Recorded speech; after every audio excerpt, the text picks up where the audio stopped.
job was to leave the game better than I came into it. You think Cheryl Miller is resentful for me that I had a league to play in? No, she's being the mentor that she is, and she's supporting and loving and sitting courtside cheering on Juju Watkins. And I'm doing the same for CIATLIN Clark and all the women in the WNBA. When a retired player starts sounding more like a commissioner than the actual commissioner, something's wrong. That's exactly what happened when Candace Parker, three-time WNBA champion and respected voice in the game, sat down with Stephen A. Smith. What followed wasn't just an interview, it was a mic drop. Parker didn't hold back. She called out the league's failures, spotlighted real issues, and spoke with the kind of clarity fans have been craving. In a few powerful moments, she did what the current leadership hasn't told the truth. And it left everyone asking the same question: should Candace Parker be running the WNBA? Candace Parker ended up dropping some big facts on First Take, man, talking about resentment on younger players from older players and retired players. She had a great dialogue. On ESPN's First Take, Candace Parker didn't show up to smile politely and play it safe. She came with purpose, and she delivered. In a league filled with whispers, coded language, and tension beneath the surface, Parker brought clarity. She didn't hesitate. She didn't soften the blow. She went straight to the core of what many have been too afraid to say out loud. Some veteran players are harboring real resentment toward CIATLIN Clark, the league's breakout rookie sensation. And Parker didn't scold them. She didn't shame them, she acknowledged it. With the kind of honesty that only someone who's been there can offer, she named the feeling resentment and then turned it inside out. Do you think Cheryl Miller was resentful that I had a league to play in? Parker asked. Number, she supported me, she mentored me, and now I'm doing the same for CIATLIN. With that, the entire tone of the conversation shifted. It wasn't just about one player. It was about legacy, vision, and the responsibility of those who came before to uplift those coming next. Parker wasn't just defending Clark, she was defending the very idea of progress. She made it clear, true leadership means creating space for others, not hoarding it. That's not something you can fake. That's something earned over years of hard work, wins, losses, and the understanding that the game is bigger than any one person, including herself. Her goal, she said, has always been simple: leave the game better than she found it.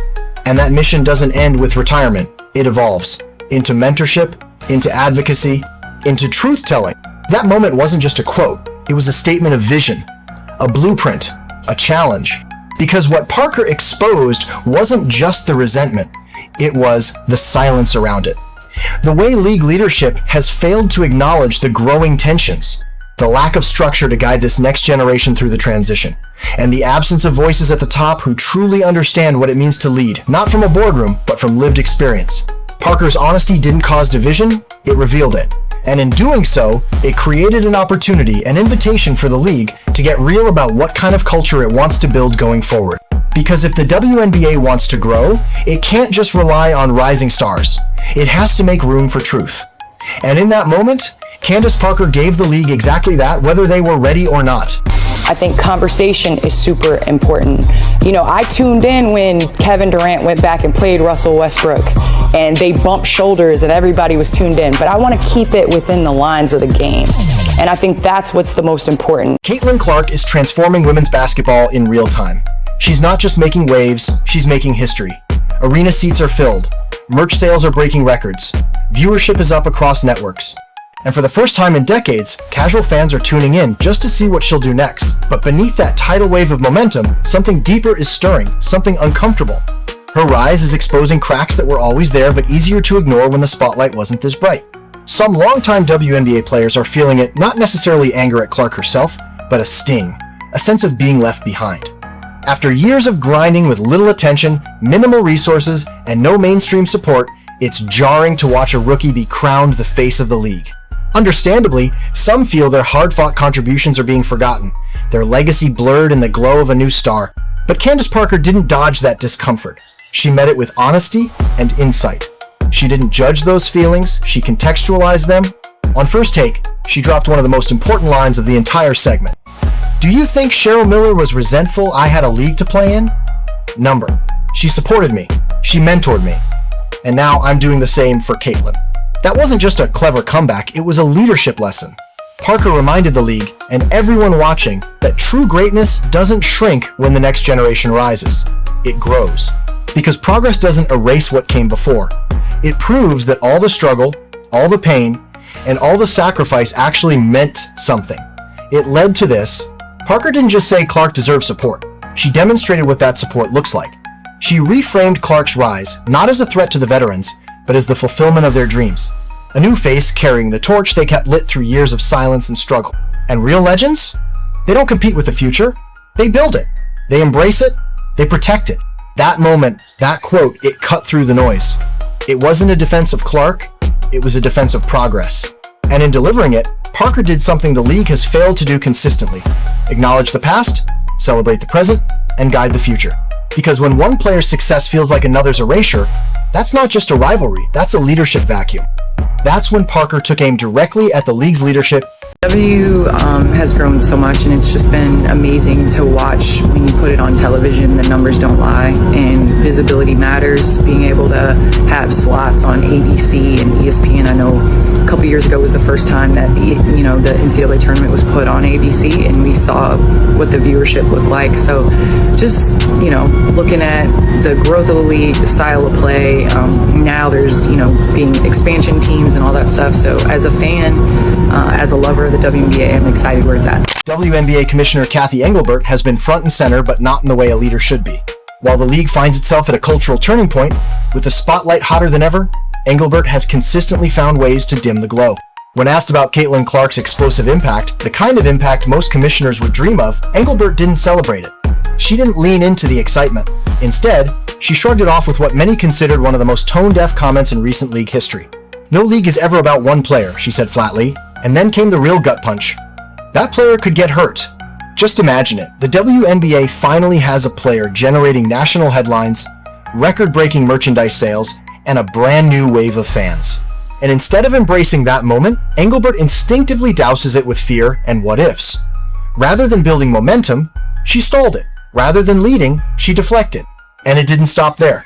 When confronted about the rising wave of racism, harassment, and toxicity directed toward Clark behavior that had spilled from online chatter into real-life hostility, Engelbert missed yet another chance to lead with strength. Instead of calling it out for what it was, she tried to spin it as rivalry. She compared the backlash to the historic Magic Johnson and Larry Bird rivalry as if vicious online attacks and identity-based hate were just competitive banter.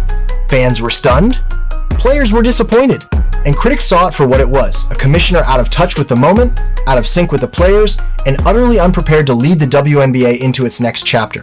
Because what was needed in that moment wasn't diplomacy, it was clarity. What was needed wasn't a history lesson, it was a moral stance. Engelbert's failure to take it wasn't just a misstep, it was a failure in responsibility. And that's exactly where Candace Parker stepped in, not because she was asked to, but because someone had to. In the face of Engelbert's silence and softness, Parker brought clarity, honesty, and direction. She became the voice the league was missing. She said what needed to be said not with spin, but with conviction. She wasn't holding a title. She didn't need one. Because while Engelbert stumbled, Parker stepped into a role she was never officially given, the leader the WNBA was waiting for. And when questioned about the racism and sexism some of the players in the W were facing, she compared it to the Magic Johnson and Larry Bird rivalry as no big deal. Actually something that the league wanted to see. Candace Parker didn't need media training or prepared talking points. She didn't speak from a script, she spoke from the heart. No filters, no fluff, just 5 simple, powerful words. Let's keep it about basketball. And with that, she cut through the noise like a laser. No accusations, no finger pointing, just a firm call to return to what actually matters, the game. She wasn't defending Caitlin Clark because it was trendy. She wasn't playing favorites.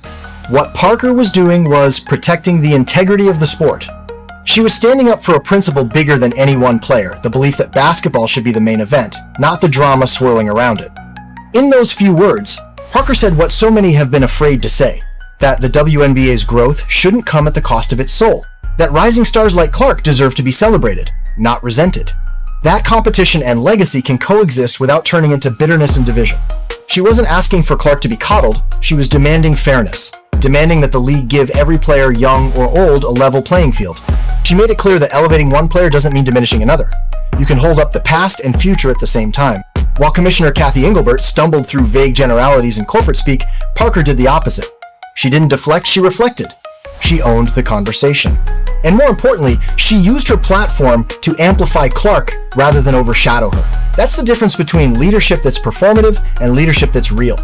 In that moment, Parker reminded everyone of something. Essential leadership isn't about controlling the narrative. It's about telling the truth, even when it's uncomfortable, and telling it in a way that builds instead of burns. She showed what it means to have integrity, to use your voice not for attention, but for accountability. She didn't need a press release. She didn't need a podium. She just needed a chair across from Stephen A. Smith and the courage to speak clearly. And yet, what happened next proved this wasn't just about league politics.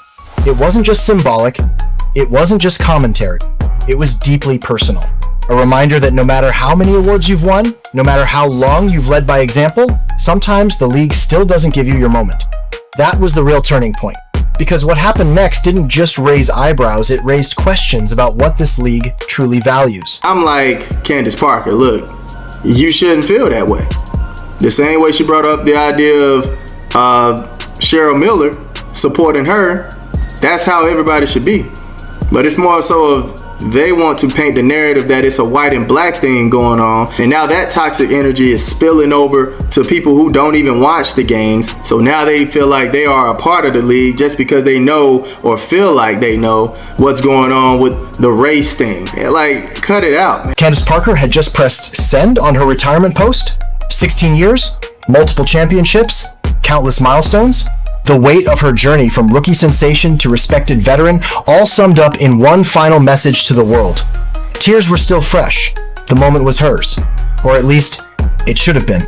And that's when the WNBA dropped its headline-grabbing announcement, a $50 million investment in charter flights for players. It was a move Parker had publicly championed for years, pushing for better conditions, demanding the league treat its players with the respect they deserved.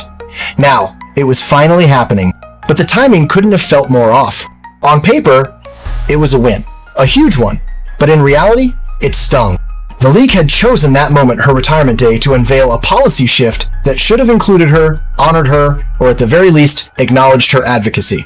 Instead, it landed like a PR stunt. Ironic at best, tone-deaf at worst. A celebration disguised as a silent goodbye. And Parker didn't pretend otherwise. "This has got to be on some BS," she said candidly, calling out what so many were already thinking. She wasn't angry that players were getting the benefit. She was happy for them, genuinely, but she also couldn't ignore the subtext. After more than a decade of giving everything to the game, the league couldn't even give her that moment. No shout-out, no mention, no reflection, just a press release and business as usual. Because leadership, real leadership, isn't just about making big announcements. It's about acknowledgement, it's about timing, it's about understanding the people who've carried the league through its hardest years. And at the very moment one of those people was stepping away, the WNBA looked the other way. To Parker, it was clear. The league still struggles to honor its own in a way that's timely, thoughtful, and real. And fans noticed too. The backlash online was swift and sharp. Comment sections lit up. They couldn't wait one day. This feels intentional. No respect. Even people who didn't always follow Parker's career knew this wasn't how you treat a legend. What should have been a beautiful send-off became a case study in how not to handle a transition. And that's when the questions began, the ones the league wasn't ready to answer. Because if this is how they treat Candace Parker, what message does that send to every other player who's ever dreamed of leaving the game better than they found it? Yeah, the day I retired, I said, this literally bullshit. This has got to be on some bullshit. Yeah. They said chartered flight, like literally I pressed send on the little retirement post, shed a little tear, and then Kathy Engelberg want to come out and be like, chartered flights for the whole league. I said, but I'm happy for y'all. I'm happy. No, but it shows, and that's the thing is like the player experience means something. It means so much because when you are taken care of and all you have to think of is this, and it's just easier, you play better because that's all you have to think of. The response was instant. Before Parker's words had even faded from ESPN's First Take, social media was already ablaze. Comment sections, quote tweets, fan forums, all echoing the same sentiment. Finally, someone said it. This is what leadership looks like. Candace Parker for commissioner. It wasn't just support, it was relief. Like the entire basketball world had been holding its breath, waiting for someone to finally cut through the fog. And Parker didn't just say the right thing, she said it with grace, clarity, and conviction. No bitterness, no performative outrage, just raw, composed truth. That's what resonated. Because in a time where so many statements feel filtered through PR departments and league lawyers, Parker's voice felt real, human, grounded. The contrast couldn't have been sharper. Kathy Engelbert, in her carefully worded interviews, always seemed to speak from a distance removed, clinical, often vague. But Parker? She spoke like she was still in the locker room, still on the floor, still in it. She didn't talk at fans. She talked to them, and they responded in full force. People weren't just reacting to a good interview, they were reacting to a power shift. Because what they saw in Parker wasn't just a player retiring, they saw a leader emerging. Someone who understood the players, the culture, the history, and the stakes. Someone who wasn't afraid to challenge the system while still loving the game that made her. The comments said it all. Why isn't she running the league? Parker gets it more than the commissioner ever has. She speaks for us. It wasn't just admiration, it was trust. And trust is rare in sports leadership, especially in leagues that are still fighting for visibility and legitimacy. Parker didn't ask for that trust. She earned it simply by telling the truth. That kind of resonance is powerful. It doesn't just trend, it sticks. In a league often caught between its future and its past, Parker positioned herself as a bridge not just for Caitlin Clark, but for every player watching from the sidelines wondering if their voice matters. She proved that leadership isn't about a title or a press release. It's about action, it's about courage, and it's about showing up when the lights are brightest and the questions are hardest. And now, as the WNBA stands at a clear crossroads, the fan base is no longer whispering. They're asking the one question the league can no longer ignore. If Candace Parker understands this league better than its own commissioner, then why isn't she leading it? If you found this video insightful, don't forget to like, drop your thoughts in the comments, and subscribe for more coverage, breakdowns, and honest takes on everything happening around the league. Thanks for watching. See you next time.